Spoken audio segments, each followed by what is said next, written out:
It looks like maybe it was taken out in the country. There's some power lines right there.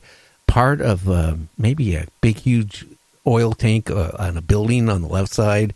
But you need to take a look at that image.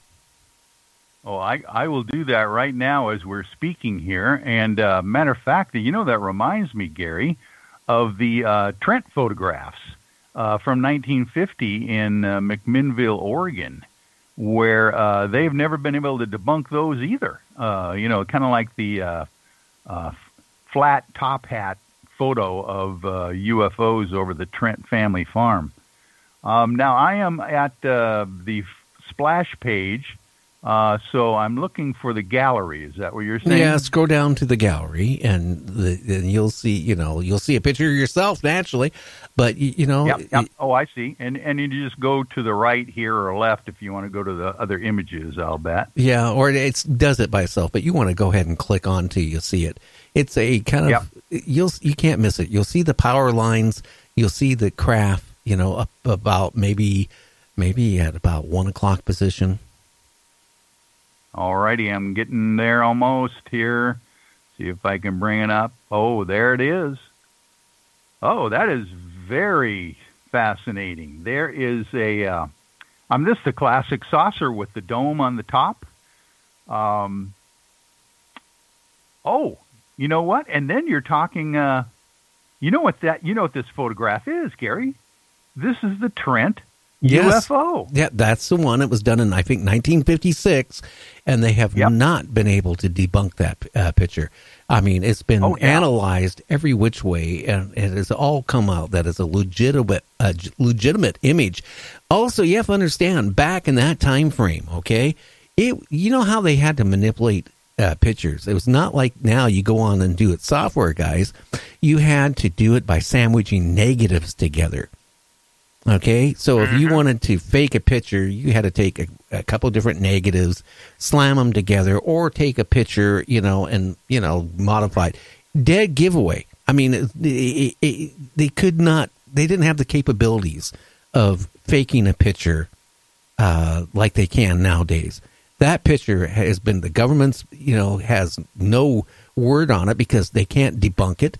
Experts have not been able to dunk that picture. I mean, that to me, if you want proof of UFOs, there's one right there.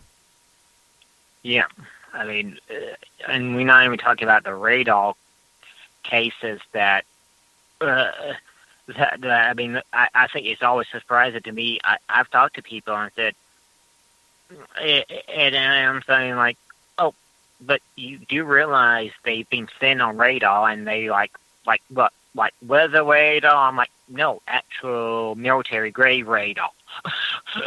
So it's always surprising that how many people people just read and says, oh, okay, there's nothing to this. When you start to dive into it and just read the basic literature and look at some of the videos and pictures and the basic documentaries you can easily see, you get a lot of unknowns. And I mean, you get lots of stuff that you can't really explain very well. Oh, and it's really, really, really crazy.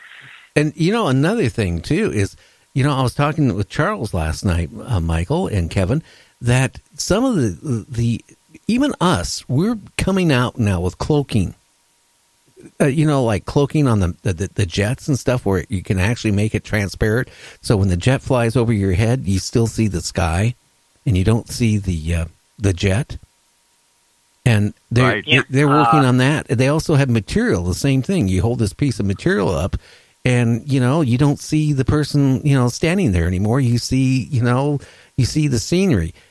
I got a feeling a lot of the times that UFOs, maybe when they come into our Earth's atmosphere, there's a vulnerable period of time where they can't cloak. But I got a funny feeling they cloak.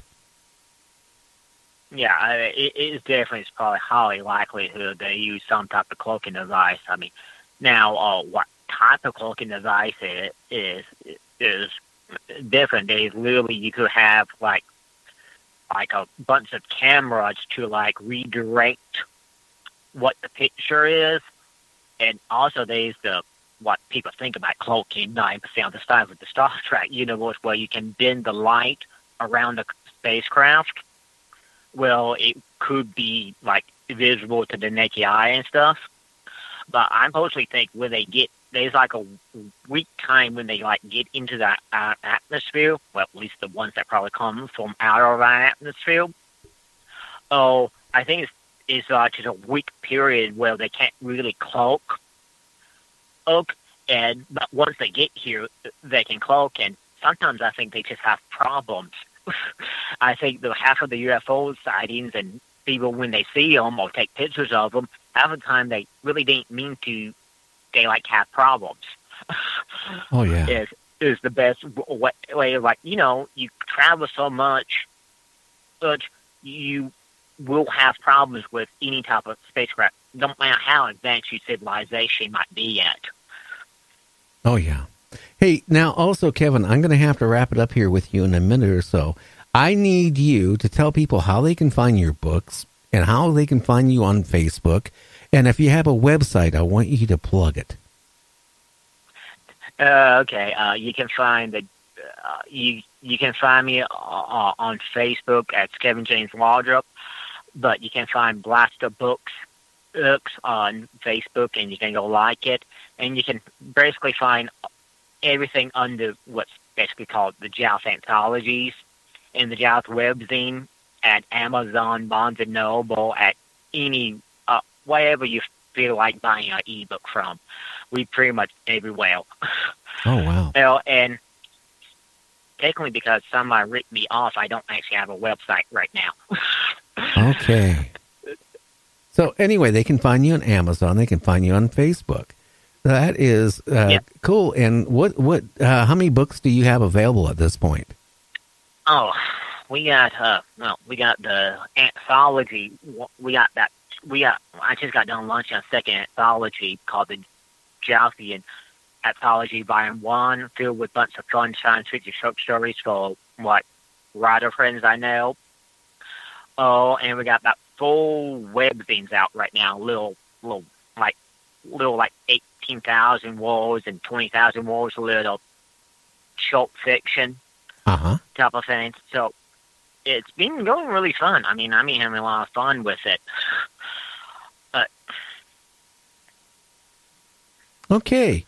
Well, hey, Kevin, I'm going to let you go. We, I got you, maybe you'll get some orders from, our listeners. And I want to thank you for coming on Night Dreams. Yeah, you're welcome. And thank you for having me. Okay. Enjoyed having you on, sir. You have a great evening. You do. Thanks, Kevin. Bye. So, kind of interesting. Now, going back to you, Michael.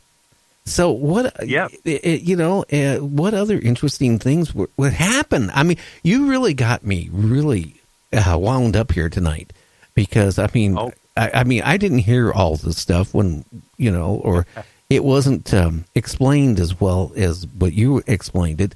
I just find it unique that something happened to your team and you.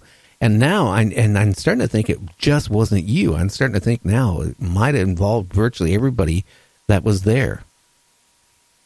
Yeah, that's kind of what I'm lending to believe as well. But, being an electronics expert yourself, Gary, you're going to love this one.